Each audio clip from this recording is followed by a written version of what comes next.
Hello everyone. Today we'll be discussing about Streptococcus. Streptococci has various species: Streptococcus pyogenes, Streptococcus agalactiae, Streptococcus pneumoniae. It has viridin streptococci and even enterococci. And each of them cause a variety of infections. Like Streptococcus pyogenes causes pyogenic infections. Streptococcus agalactiae causes meningitis in the newborn.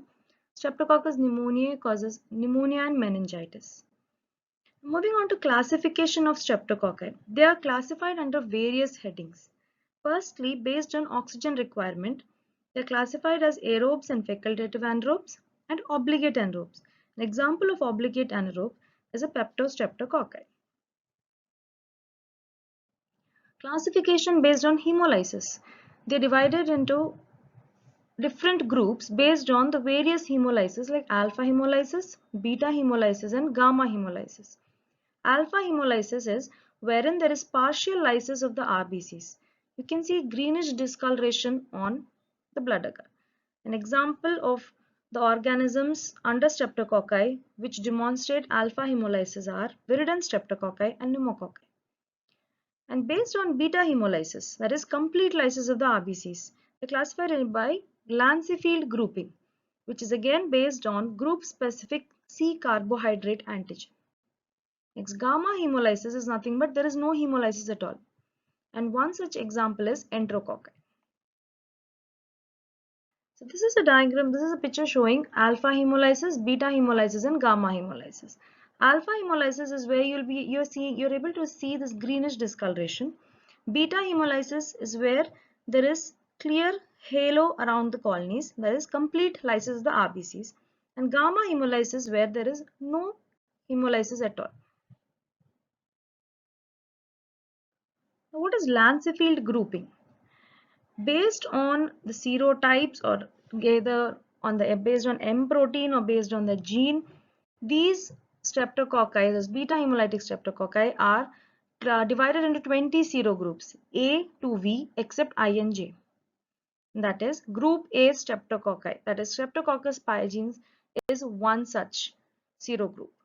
Now that is again classified based on either the M protein, that is Griffith typing, or based on the M gene, that is genotyping. Now based on Griffith typing, they are classified into 100 M serotypes. Now based on the M gene, there are more than 200 M genotypes.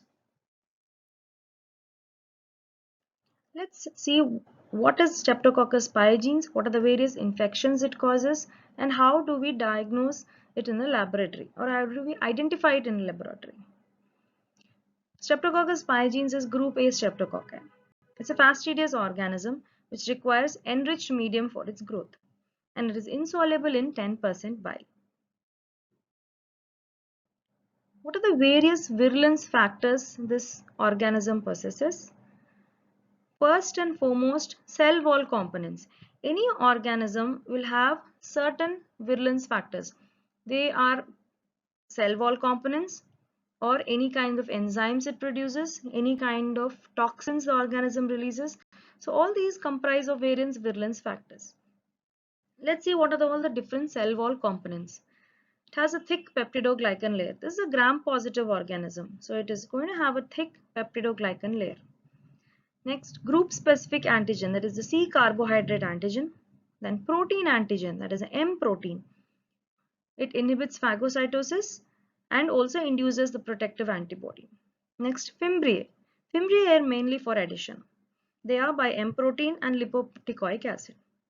It has a hyaluronic acid capsule which has an antiphagocytic property. It's moving on to antigenic cross reaction. What do you mean by a cross reaction? Here the bacteria produces or induces the production of some antibody, but these antibodies, instead of recognizing the bacteria, they recognize the human body parts as antigen. The reason being there is some similarity between the two, some part of the organism and the human body parts. The antigenic determinant or component is similar, because of which that antibody attacks the human body parts and damages various systems in the body. Let's see what are all the different examples here. Antigenic cross reaction between capsular hyaluronic acid and synovial fluid of the human body. Cell wall protein of the organism with myocardium of the human body. Group A carbohydrate antigen with cardiac valves, and cytoplasmic membrane antigen with the vascular intima. So whenever there is such antigenic cross reaction, instead of the organism being destroyed, it is the damage to the body part.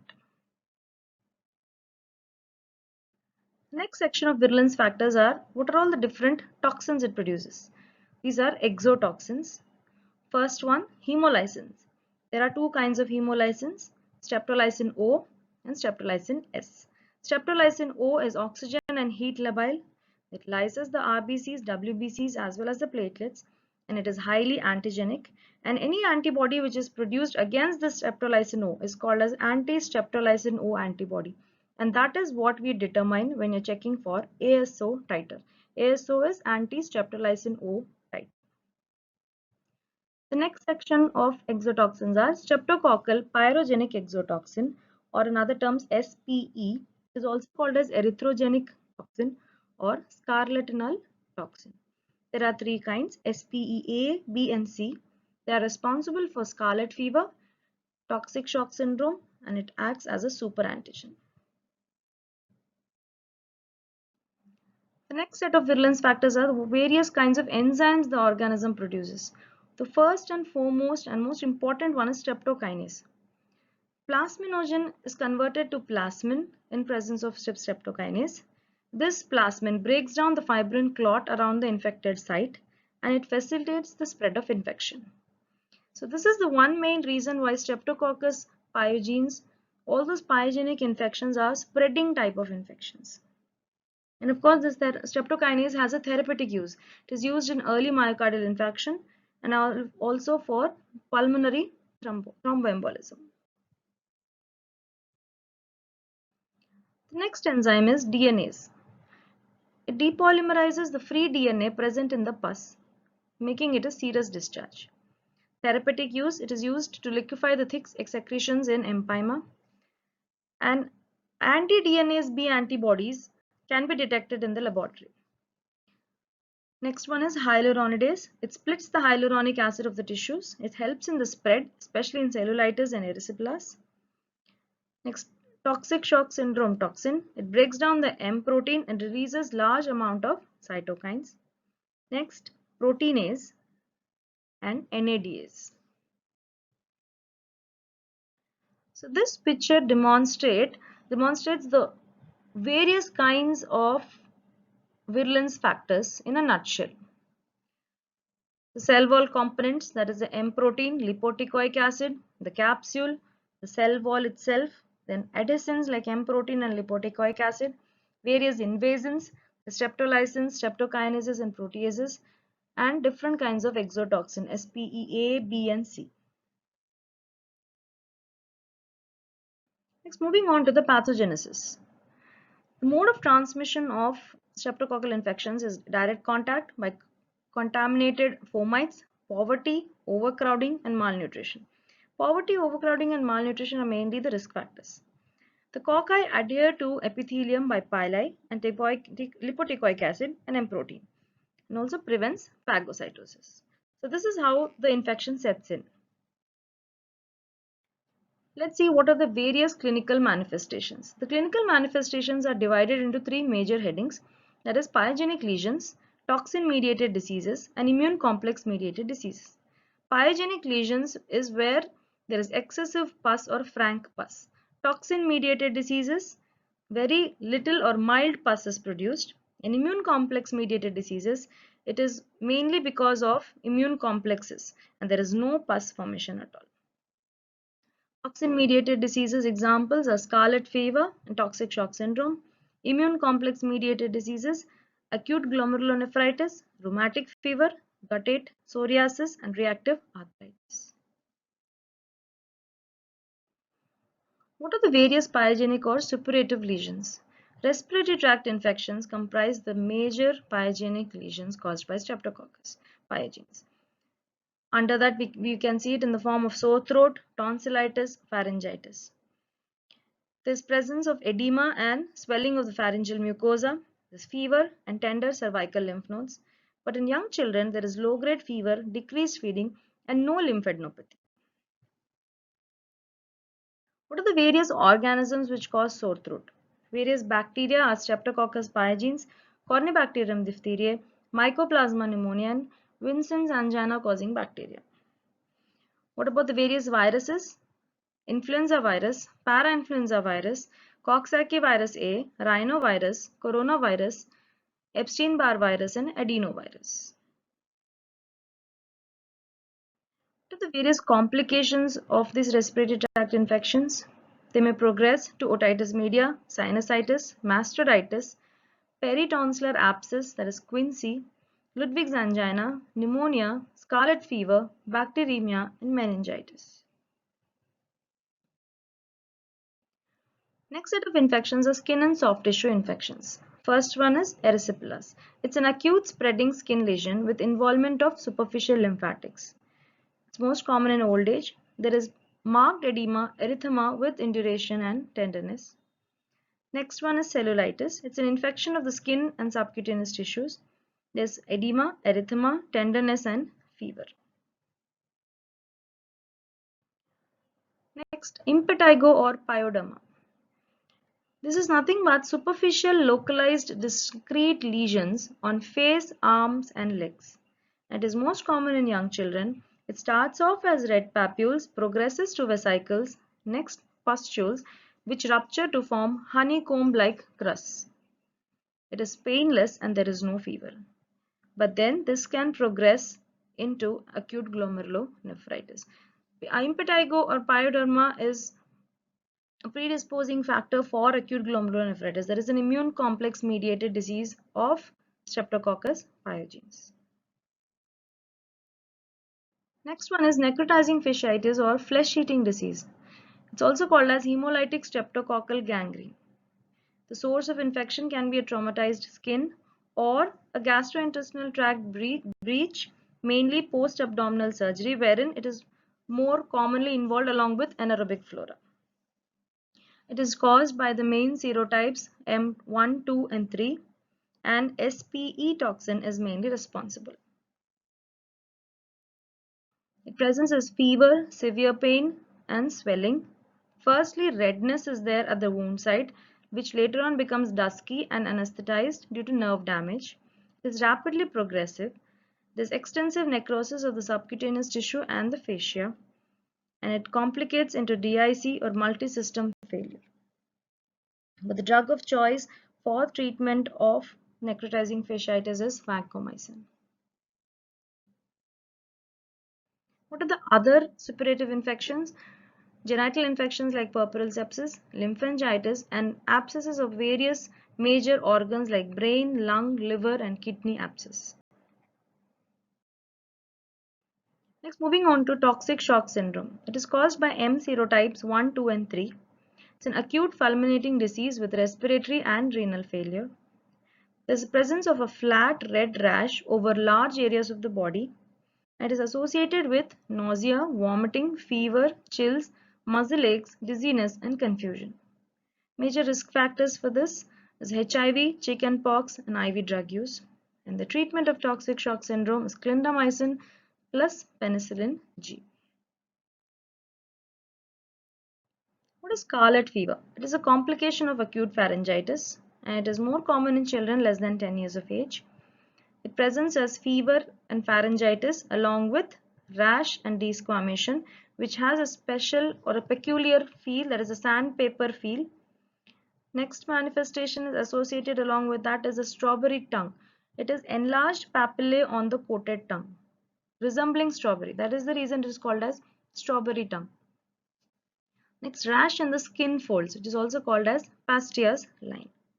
Diagnosis is by checking the ASO titer. It should be more than 200 international units to be diagnostic of scarlet fever. Next, moving on to the immune complex mediated or non-suppurative lesions. They usually appear 2 to 4 weeks after the last attack. First one, post-streptococcal acute glomerulonephritis. It is post-impetigo or post-tonsillitis. that is 2 to 4 weeks after an attack of impetigo or tonsillitis.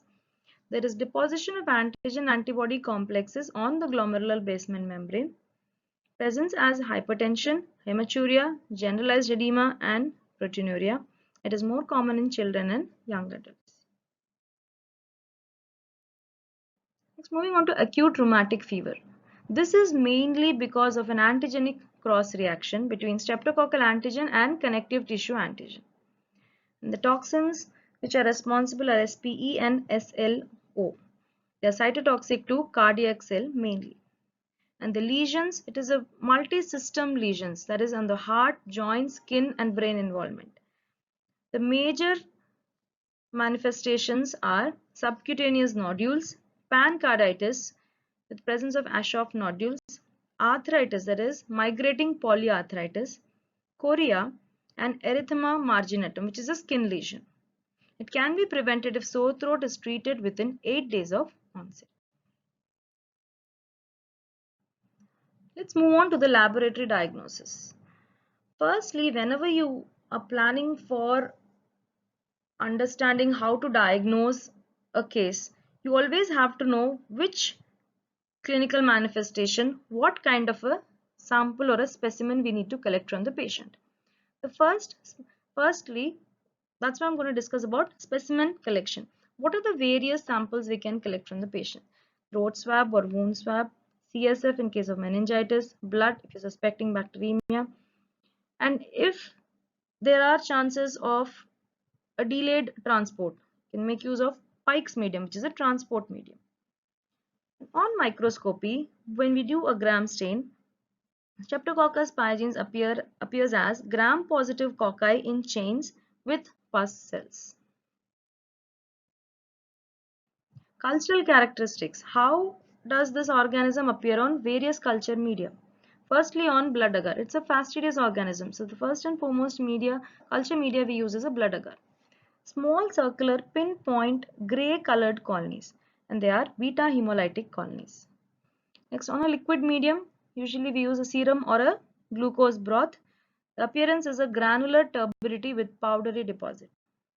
Then selective media, PNF media, the composition being polymyxin B, neomycin and fusidic acid. Crystal violet blood agar. The percentage is 0.0001%. This suppresses all the gram-positive cocci except streptococci. Next, biochemical reactions. It is catalase negative. Catalase is one reaction which differentiates it from staphylococcus. Staphylococcus is catalase positive, whereas streptococci is catalase negative. Next one is PYR test, which is positive. Next, bacitracin sensitivity testing. It is sensitive to the drug bacitracin. Serological aspects. We can go in for ASO antibodies, anti-DNase B antibodies, by fluorescent antibody technique or latex agglutination test. These are the various methods by which we can check the antibodies. And typing methods. We can either do typing by Griffith typing and M typing. M typing is for the M gene. What about diagnosis of non-suppurative lesions? There is no pus in such kind of lesions. There is no point of doing a culture. So the main thing you have to rely on is serological method. Main method is ASO titer, that is anti-streptolysin O titer. Any titer which is more than 200 international units per ml is significant, and it is high in acute rheumatic fever. Higher the value, severe the disease. Next, you can go check for CRP. Then ECG changes if you are suspecting acute rheumatic fever. Next, in case of acute glomerulonephritis, anti-DNase B antibodies decreased C3 complement levels, mainly because the C3 complement is used up in those antigen antibody reaction. RBC cast in the urine because of the deposition in the glomerular basement membrane and that damage. Next, increased serum urea and creatinine, that is alteration in the renal function tests.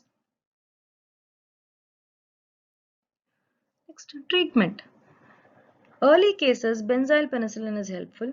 Later stages, vancomycin. But in case of penicillin allergy, can go in for clindamycin, erythromycin or cephalosporins. Prophylaxis for streptococcal pyogenes infection is hand hygiene. For rheumatic fever, penicillin lifelong, and acute glomerulonephritis, there is no such prophylaxis as such.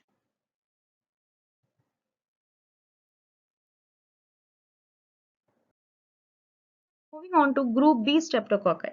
Group B streptococci is Streptococcus agalactiae. 30% of the women are carriers, as in vaginal or rectal carriers. This organism is actually present in the form of a carrier stage.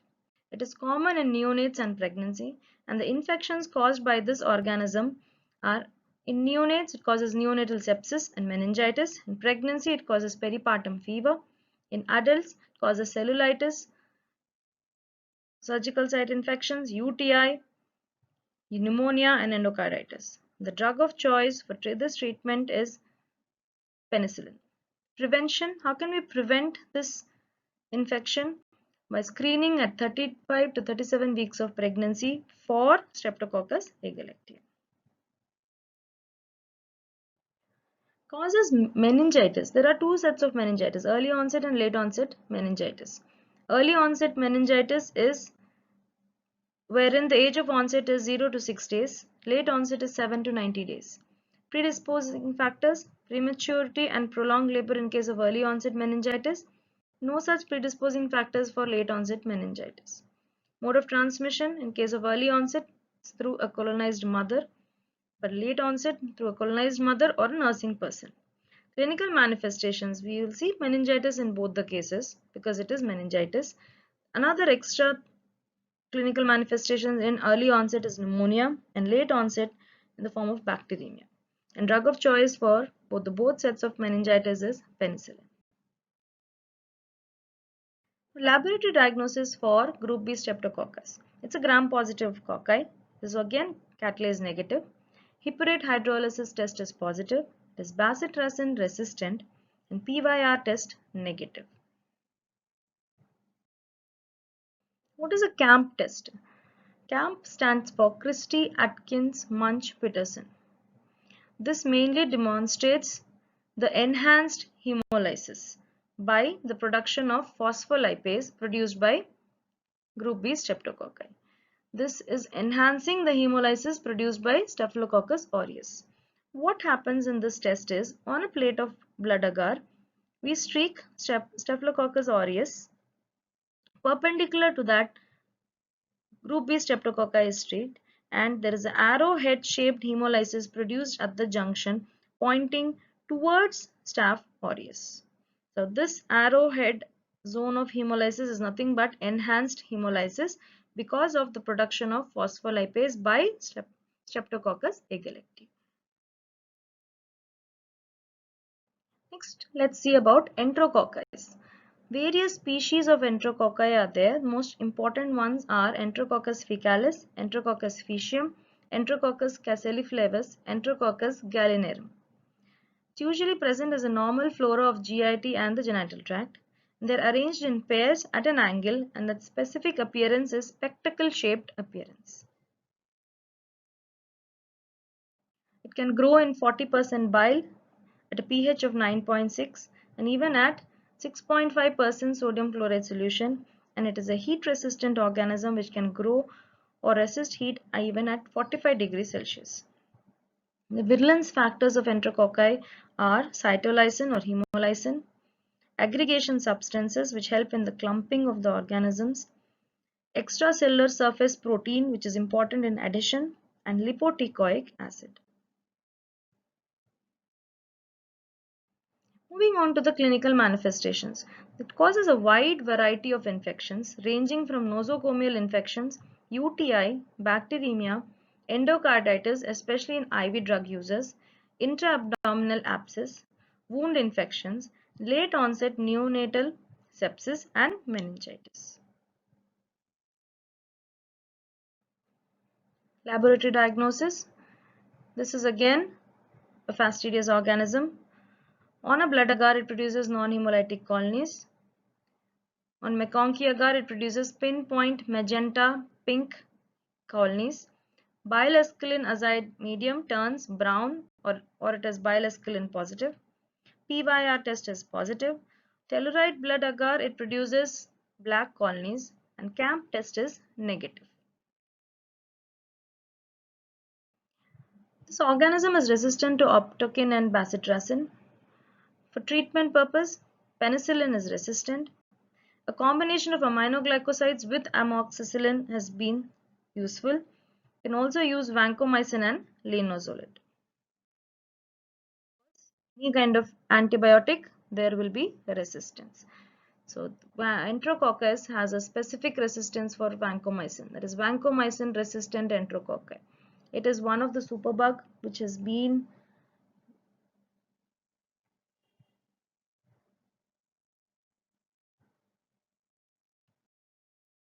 in the limelight due to its range of the resistance and the spread of vancomycin resistant enterococci in the hospitals. Plasmid mediated drug resistance by VAN gene is the main mechanism behind VRE. There are different genotypes, that is VAN A to N. Presence of VAN A gene brings about high level resistance, VAN B gene low level resistance. Enterococcus gallinarum and Enterococcus casselliflavis are intrinsically resistant to vancomycin. And these VRE carriers, this organism colonizes the intestines. And how can we actually prevent this infection in the hospitals, or to prevent the spread of this nosocomial infection, is by doing screenings in the ICU and transplantation units and following proper infection control practices. Next section of streptococci are viridans streptococci. They are normal commensals of the oral cavity and the GIT. It causes dental caries. The viridans streptococci which causes that is Streptococcus mutans. It causes the production of plaque. Next, subacute bacterial endocarditis by Streptococcus sanguis. Predisposing factors for this endocarditis are congenital heart disease, prosthetic heart valves, sepsis, and intraventricular shunts. Next, suppurative lesions by Streptococcus intermedius. Lesions like intra-abdominal abscess and brain abscess. Laboratory diagnosis for viridans streptococci is that on gram stain they appear as long chains of gram-positive cocci. On blood agar is alpha hemolysis or alpha hemolytic green-colored colonies. And the name it gets as viridans is because of this green-colored colonies it produces. Treatment of viridans streptococcal infections is mainly by vancomycin as they are penicillin resistant. Come to the end of this streptococcus session. Thank you.